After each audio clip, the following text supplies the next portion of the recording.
Let's explain this like a human. I couldn't monogamously knit if you paid me $1 million. Maybe if you paid me $1 million. Until you pay me $1 million, I can't monogamously knit. And then it's a lot of catching your mistakes, going, yeah, I messed up there, and ripping back, and ripping back, and ripping back, and ripping back, and ripping back.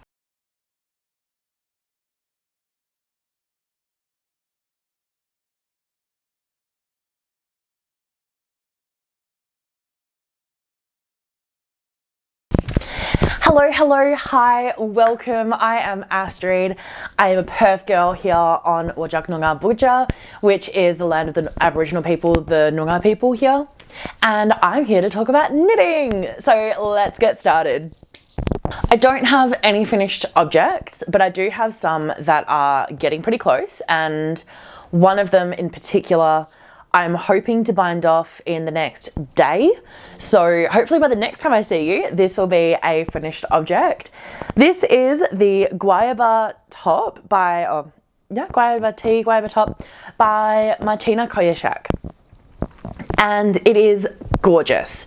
I'm knitting it with this amazing like lyocell eucalyptus fibre.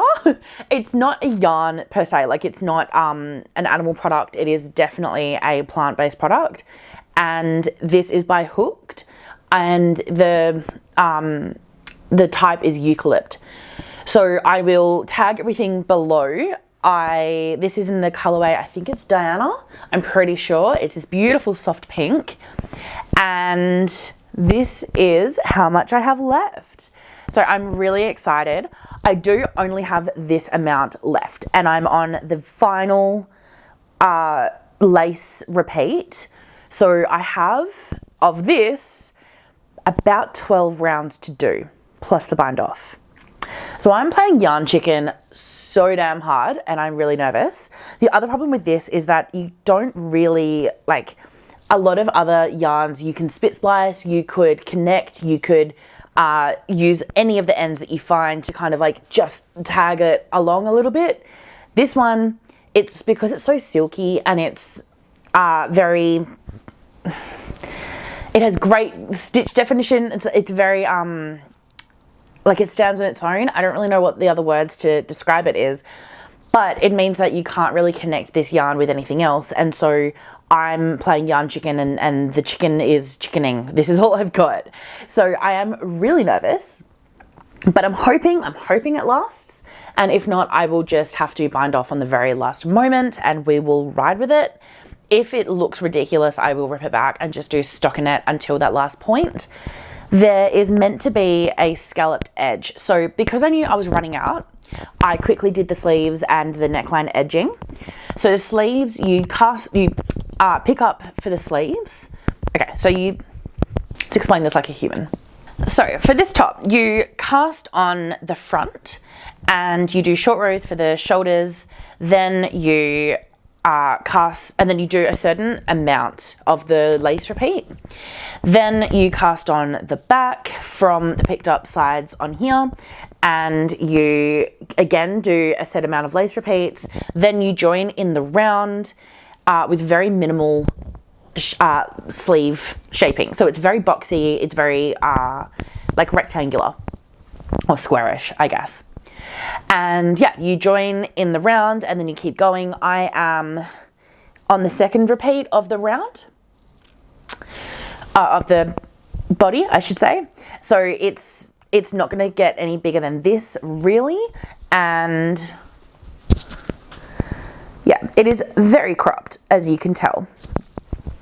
I do wear quite a few cropped things, so I'm looking forward to this. I think this is going to be lovely in summer, and I was a bit worried about it for like work, but I need to block it and see how it grows, if it does grow. I chose a size a little bit bigger than my bust, just so that it would have that flowy, oversized kind of feel. I'm not sure if that was the right idea. I'm hoping it is. I'm really hoping it is, because I don't want to have to knit this again. But I'm hoping that maybe when it blocks, it just kind of drags down a little bit, like a lot of heavier things will. So you pick up for the sleeves, and then you basically just get straight away into these scalloped edges, if you can see them coming through here. And then the neckline is basically 3 rounds. So it's super easy. My neckline doesn't look so beautiful, but that's okay. I really struggled picking up all of the stitches for the neckline, especially at the front. It was a real effort. And then, yeah, did the other sleeve. So now everything else is done. All I really need to do is weave in ends and block it after I've done the final repeat. So hopefully this will be done very, very soon. I absolutely love it. This is such a consistent wear that will be on my wardrobe. It's my color. It's absolutely beautiful. It's perfect for Australian weather and I'm loving it. So this is the Guayaba top by Marzena Kolaczek and it will be done very, very soon. Just cross your fingers for me.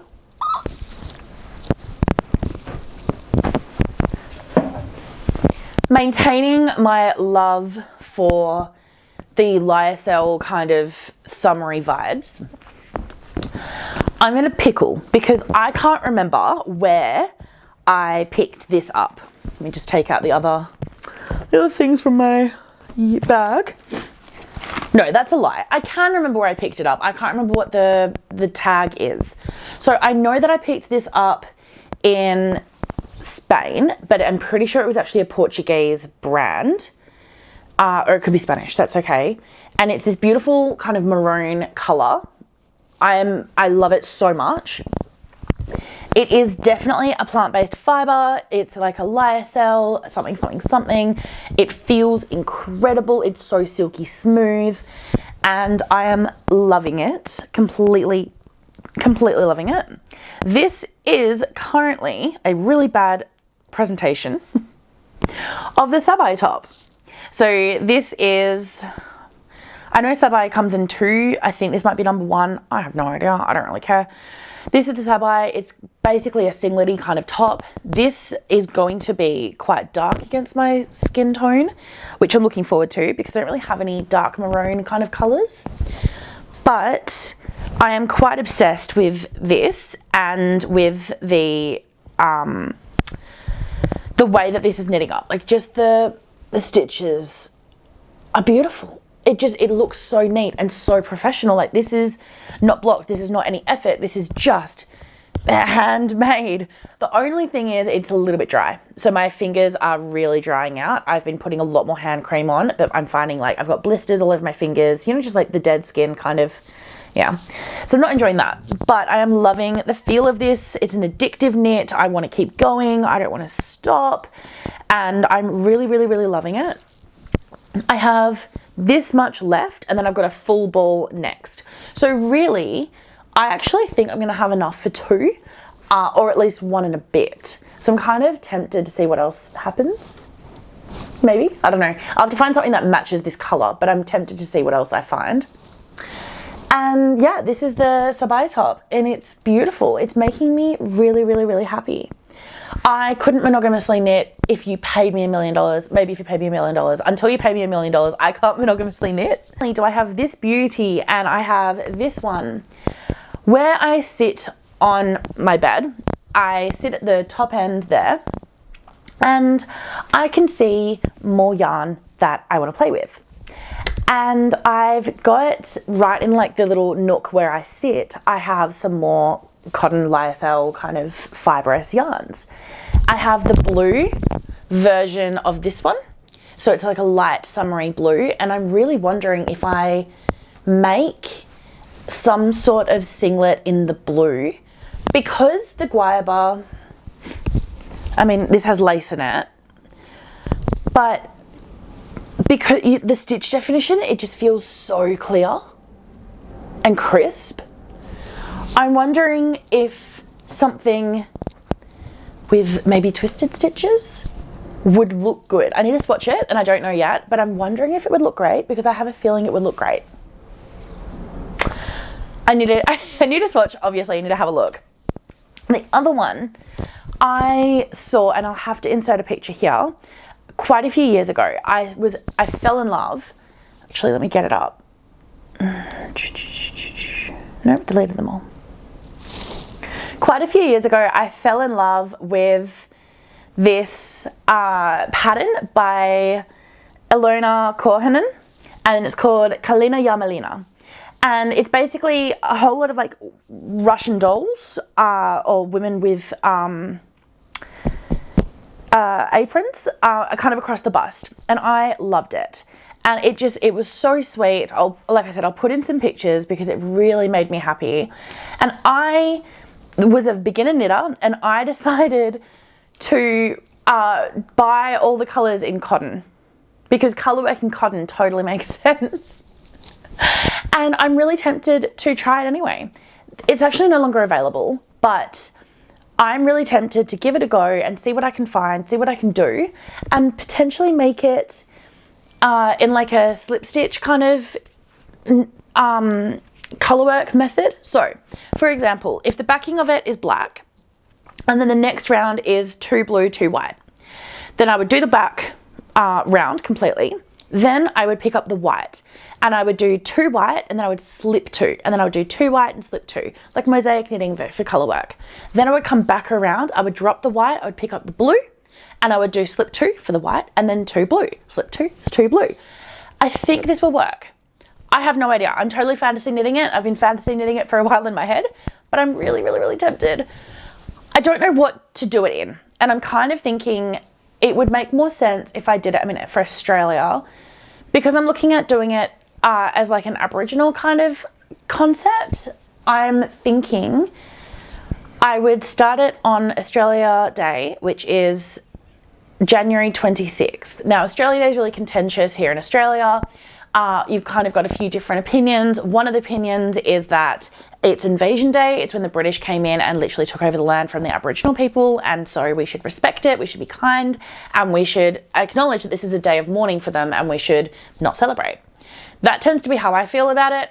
Other people, citizenship ceremonies used to be held on Australia Day, and it was a real point of pride. So a lot of people who come to Australia later have seen Australia Day as a day that they get to affirm their Australianness, and it becomes a real patriotic day for them, and a real day that they want to celebrate and they want to hold dear.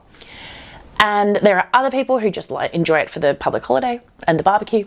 There are other people who protest on this day. There's a whole range of different emotions.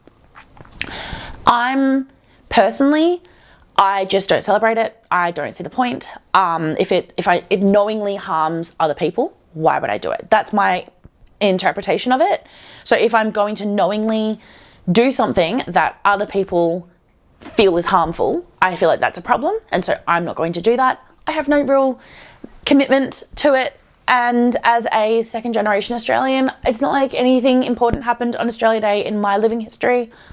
So I'm going to accept that the people who have come here first, they have said no. That's fine. But I am going to set that as the date to start this pattern. So I'm now thinking about how I'm going to do it, what I'm going to do in it. And I think I might even just do like a bottom up singlet.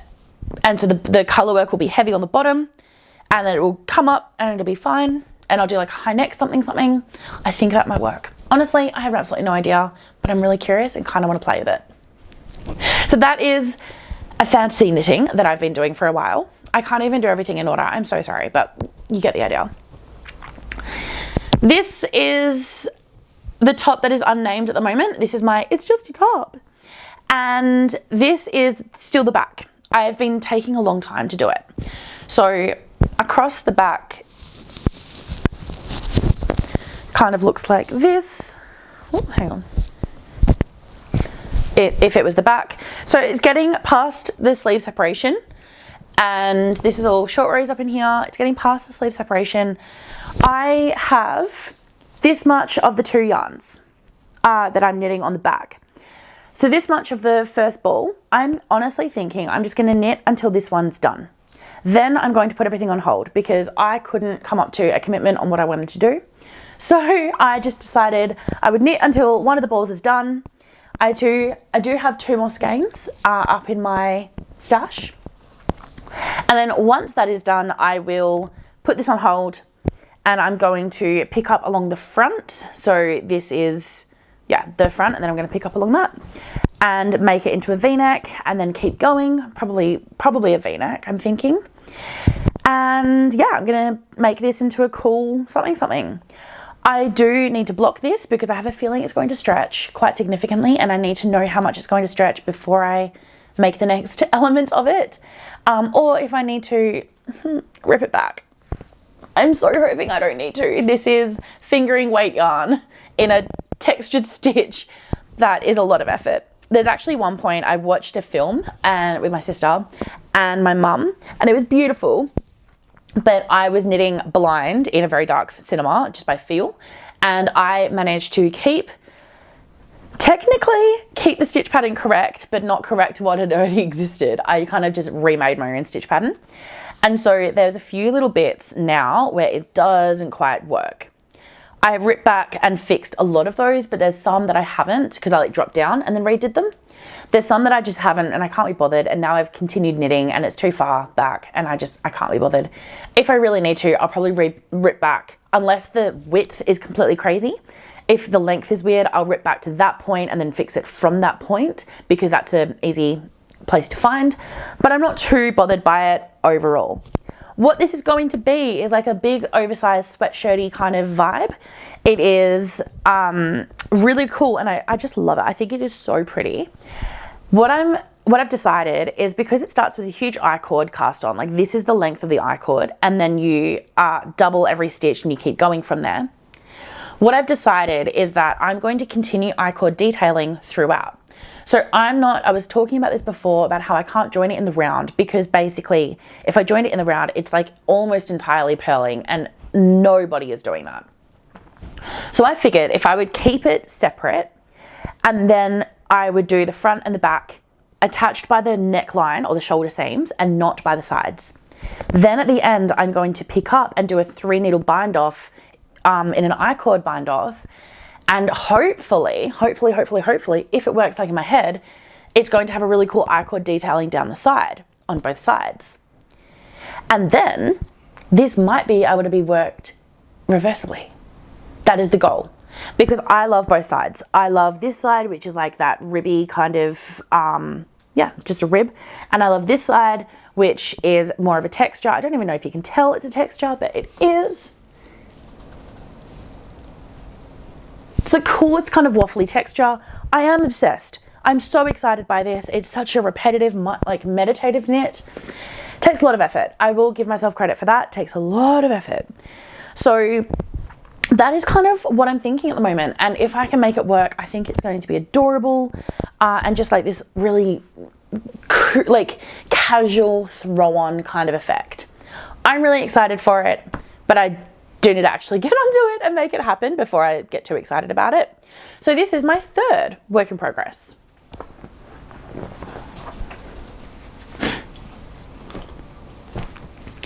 My fourth work in progress is something that I'm super excited about, and this is something that I'm designing. Now, I don't know if you have ever designed anything yourself or if you've watched other people design, but the design process is like, I can't do percentages, but it's a lot of mental knitting, a lot of knitting in advance in your brain and just kind of catching the kinks before it happens.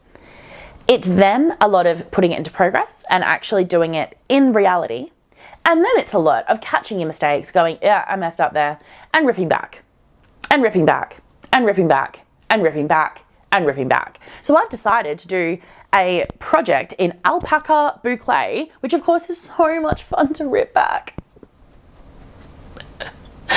And look, it's stunning. This is going to be called the Tasmania Jacket, and it is absolutely gorgeous. It's got a high neck. It's going to have a zip all the way down the front. It is using Zakami Yarns. This one here is, I think it's Love and Light. Light, Love and Prosperity. It's really cool because it's got, if you can see in the collar, these kind of colors that shoot its way through. So it's not just a plain boring color. It's really interesting. Then I'm using, I can't remember what this one's called. And this is the contrast yarn. And this is what I've got so far. So I've got the right panel for the front. I've got the sleeve separation, which I wanted to just be white. I have the back panel, which as you can see is color work. And then I've got the left panel, which is the opposite way. The inside looks just as awesome. It is super, super, super thick, super thick. So I am definitely not at risk of getting cold in this. It's going to be so unbelievably warm. What I've done, I am not increasing for shoulders fast enough. There is no way. I mean, look at me, the girl's got shoulders. Like, look at me front on, I've got shoulders, right? I'm half Viking. I am made to invade a country. And there is no way that this little skinny ass thing is going to ever fit my shoulders. I have realized that with the bulky yarn and the bulky needles, like these are US 10s, US 9s. Yeah, these are US 9s. With the amount of bulky yarn, I'm just never going to be able to get this increased at the rate that I need. So what I need to do is I need to rip back to essentially the beginning, like before the color work starts. I've got short rows just up here, which is behind the collar, so I'm fine with it, just to kind of help the back sit a bit nicer. I'm going to have to rip it all the way back. So that is 5 to 6 inches that I'm gonna have to rip back before I keep going, which is really frustrating. The other thing, I love the V detail or the color work on the back, but I don't love it on the fronts. On the fronts, it just looks messy and muddy. And so what I'm going to do is I'm going to have to do it where, I also find, sorry, I'm jumping all over the place. The back can be a lot steeper. It works being steep, but the fronts need to be a little bit smoother. And so on the fronts, I'm going to have to make it where it's like a step down. So it's 2 stitches in a round instead of 1. So basically I've got 2 main color, 2 contrast, 2 main, 2 contrast, and then it offsets by 1 the next. And so it'll be 1 main color followed by a main color, 1 main color followed by a contrast, 1 contrast by a contrast, 1 contrast by a main, and then I continue that way. God, I hope that makes sense. And while it looks awesome on the back, it doesn't look so great on the sides, and it just looks really muddy and messy, and I don't like it. The other thing is as well, I mean, the fact that this has got little shot throughs of color and texture through, I mean, it's all texture, but little shot throughs of color, and this one does have some white or some cream in it. It does mean that sometimes it gets a little bit muddied, which normally is fine and it actually doesn't bother me at all, except for at the fronts. The back, I don't care. The fronts really bother me. So I'm thinking I need to establish the pattern to be a little bit clearer. So this is a pattern that I am writing, I am loving, I'm really enjoying the design process, but I really hate the ripping process and I'm about to have to rip it out. So this has been in timeout until I could like emotionally disentangle, because I got really frustrated and just really hurt. It hurt my feelings. It hurt my own design process, hurt my own feelings. That I'm hoping that now I can do this better, and yeah, that the next time when I've greened it, it will make more sense. So basically, instead of I was doing an increase round on the right side, and then on the wrong side I was just purling with the color work, but just purling. I'm now going to have to do increase round on both sides, so hopefully these shoulders will grow, but I'm going to keep this white strip in here. Just along the shoulders, it's going to come down here. So I'm excited for it. I think it'll look great. This is kind of like a contiguous sleeve construction. I'm really excited for it. I think it's going to look fantastic. Just needs to hurry up and happen. That is all of my projects at the moment. I have been a weird mix of super lazy and super productive, which don't even ask me how it works. But what I have done, I have wanted to update my Ravelry in so long. A crazy amount of time long. And I decided to update my Ravelry and put all of my skeins of yarn on Ravelry. And I keep seeing, I was saying this a lot last year, different people, different YouTubers, different podcasters, different whatever, and they would do, I have this much yarn, I have this much yarn, da da da da, and like, that's wonderful. And I didn't want to do that because I was scared, because I have a lot of yarn. And I was really nervous to know how much I've got. But I kind of figured, no, girl, you've got to do it. Like, at some point you can't be afraid of it. You know, you've just got to get up and do it.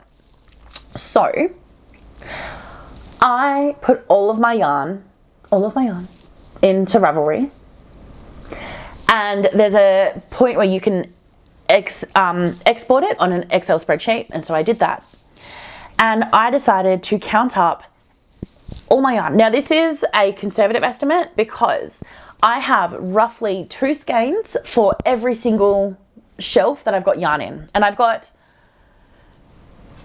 9 shelves that I definitely have yarn in, probably another 2 where yarn is hiding, but we're not counting that right now because my brain's not going to cope. So at least 9 shelves. Then we have at least 8 advents.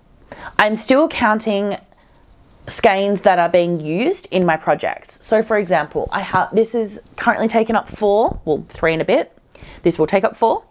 I haven't counted 4 yet. I've just said that I've got 4 of this, and then I'm making the project. So once it's used in a whip, I'm not counting it as done until I've finished the whip. That is my goal.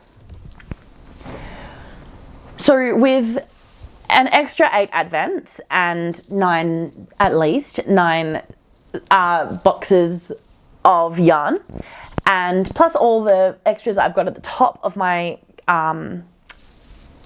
categories of my organization, plus I've got some under the bed, I did a conservative guess, and I guessed that every skein of yarn for 100 meters is $30. Now this is conservative. The reason I just chose that is because in Australia, roughly 100 gram skein is going to be $30. I'm also predicting it at this rate because I know that I've got some skeins that are maybe like 50 grams and they might have been $10. But I've got other skeins that are 100 grams, like La Bien-Aimée, like Spin Cycle, and they are not $30 at all. Not at all. Not even close. Not even on a conservative estimate on a really good day would they be $30. And so I'm allowing for it to be a rough average. Then I have put every advent at roughly 250. They are not. Again, that is a conservative average, but I don't want to actually look at how much it is. So we're just going to pretend. But with the 8 advent calendars that I know that I have, and some of them I'm still working on, like I'm still making projects with them. Some of them I'm fantasy knitting and I've got plans for. Some of them are just beautiful and I don't know what to do. I have about $34,000 worth of yarn. Let me repeat that. I have $34,000 worth of yarn in my room. So, holy crap. Oh my God. So I'm a little bit terrified. I am going to Europe in April, May. And I'm going to Tasmania first, and then I'll be going to Europe. And I've set myself a challenge. I am not allowed to buy any more yarn. That is step 1. I'm on a yarn diet, yarn ban, yarn, or whatever you want to call it. I am making exceptions for yarns that I can't help buying.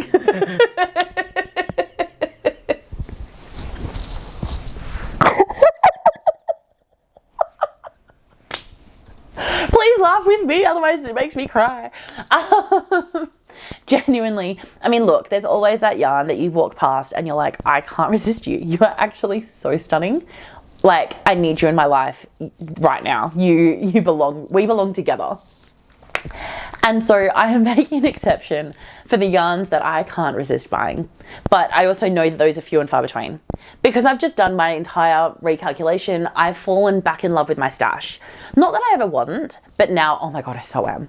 And so I'm so excited to just shop my stash and knit with everything in there. I've got sweater quantities, and I've got cardigan quantities, and I've got design pattern ideas and loves that I can't wait to get started with. And all of this is all so many things that now I don't really want to go buy other yarn. I went to a yarn store this morning actually, and I kind of just walked around. To be fair, a lot of the yarn in there were like Rowan and Sansgun and Mandarin Petite, things like that, which I don't actually really knit with anyway. So that sounds really fancy. It's not. It's because I'm so bougie that I use hand-dyed skeins. Like, come on, there's a reason mine are $30. So I'm giving myself credit for the fact that I know I'm still going to want to buy like those super special skeins, but also it's going to be buying 1 or 2 of them. It's not buying a sweater quantity because I just know myself and I'm not going to do that.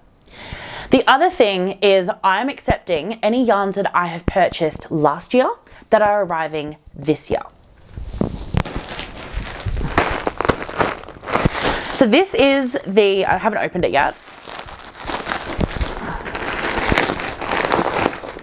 This is from Chloe of Wool and Works. Oh my goodness. The amount of Chloe's yarn I have in here is ridiculous. Like, I could basically open a secondary shop of all of her stuff because I genuinely have so much of her yarn in my house. But I have. So I've made an exception for the new yarn that I bought last year. There is going to be another shipment, and when I mean shipment, I mean technically it got rejected by FedEx Post because I needed to pay tariffs and taxes on it because it was over $1,000 entry to Australia. Sorry. I have a lot of yarn coming, but this one again, most of them I'm so excited. It's the Hello Lavender pre-order from her India collection, and a lot of them I've actually already like pre-designed in my head. I have a couple that I know are going to be jumpers, and hopefully they can get here by the time I go to Europe so I can design it in Europe because I have this perfect idea. So I'm excusing those, definitely excusing those. I just opened the Wool and Works collection.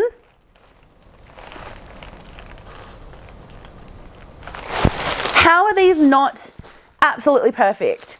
So these are the July, August, September. This is September, is my birth month. I love how golden this is. These are the sunset skeins. I've done the other 6 and I'm making them into a blanket. So it's going to be big hexagons into a blanket, and I'm very excited. So that will be what these ones are for. Oh my goodness, I'm so excited. Yes. So I have, yes, with, oh my goodness, rules. All right, rules about yarn. I'm only allowed to purchase the 1 or 2 extremely inspirational, oh my God, amazing, I literally can't walk away from this, like we belong together, that kind of yarn, right? That is what I need. And I'm going to allow myself an exception to purchase those. The other exception is like gift knits, like if I really desperately need to, like let's say a friend has a baby in 3 months, which is going to be a shock, but still, let's say they've got a baby in 3 months, or a work friend has a baby, and then I will, buy some baby merino and I'll knit for them. That's totally fine. Like that doesn't matter. But the goal is to knit my little fingers off as much as I can. And then the amount of skeins that I have worked my way out of my stash, by the time I go to Europe, I am permitted to resupply my stash. I'm permitted to rebuy. So this means that this Tasmania jacket, I have 10 main skeins planned for it, and I have 9 contrast colors. Guys, that means I get to buy 19 skeins when this is done, if I use all of them, which I'm probably going to use all of them. So things like that, like I know that my plan is going to work because I've got ideas for most of this. So that's already 19 skeins I'm going to do. These 6 skeins that I've just gotten from Wool and Works, these ones are usually my work knitting. So when I'm just sitting at my desk and I'm just doing blah, blah, blah, I'm going to have those, and it's a really easy repetitive pattern. I will be able to smash at least 2 of these out in the next 3-4 months. I've almost finished my Guayaba and my Sabai. So these kinds of things are going to be done. And so I've already opened myself up to at least, let's say 25.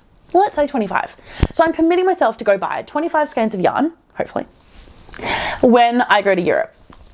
I will be going through a couple of key places, like I'll be going to the Netherlands. So Stephen and Penelope, hello, you've got a visitor. And I'm going to be going to Italy, and I'm going to be going to Latvia. I'm going to be going through Hungary, I think, because I haven't been there before, and Czechia. I I interacted with today someone who's from Poland, and I'm like, oh, I haven't been to Poland yet. Maybe I could go to Poland.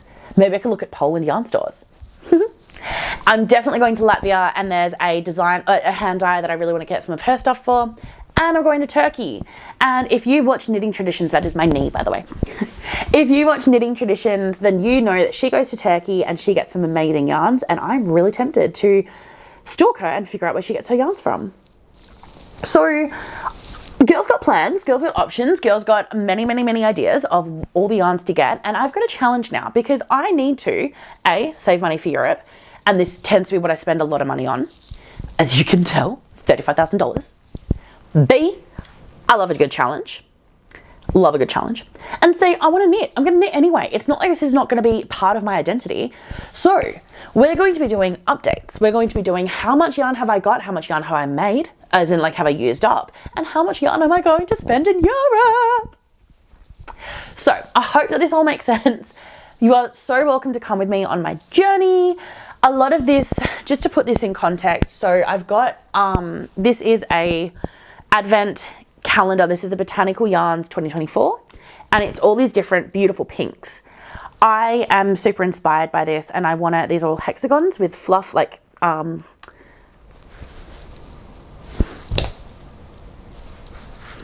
souffle. You know the chunky souffle and the souffle? Frill! Wow. So these are octagons, so 8 sides with frill on top. And I have more to wind up and do, and then I'm going to sew them all together in a beautiful scarf, shawl-y kind of thing. So this is already like one of the things that I'm doing. I can't count this as done yet because I haven't finished the whole thing. And I'm okay with that because I know that this is going to take me a while. I need to come back. The light is fading at this point, but I will come back later and talk to you about all my Advent designs and what my ideas are. And yeah, so this one is not going to be done. This is $250, conservative. $250 that is not going to be done and that I can't spend over in Europe. However, something like this one, which I'm literally hoping to get done by the time I go to Tasmania, which is just before I go to Europe, hence the name Tasmania Jacket. This one is going to be done. And so even if I don't use all 19 skeins, I will count up the amount of skeins in it, let's say 16, and then I can go and purchase 16 skeins. I hope that this is mathing and that all the numbers haven't bothered you. I always feel really annoyed because I knit when I'm watching YouTube videos, and if I'm counting, I'm so sorry. If you're counting, I'm so sorry. But that is kind of where I'm at. So that is what I'm working on. There are no finished objects. There are no anything exciting because I'm setting myself a challenge. My most exciting finished object is counting all my stuff in Ravelry and finding out that I have $35,000 worth of yarn. I'm actually impressed by myself. I thought it was 10,000. I'm actually so impressed by myself. Slightly terrified of myself, but really impressed. Anyway, I hope that my ramble has been fun for you to watch and listen to. I hope that your knitting is going well. If you have any similar yarn challenges this year, so if you've got a spending challenge, if you have a I need to use X amount, if you are trying to de-stash, I mean, God, I would never be able to de-stash, but if you are doing any of that, please tell me. I would love to know, and maybe we can find a way to cheer each other on. It has been so lovely spending time with you. I will see you very soon. Bye.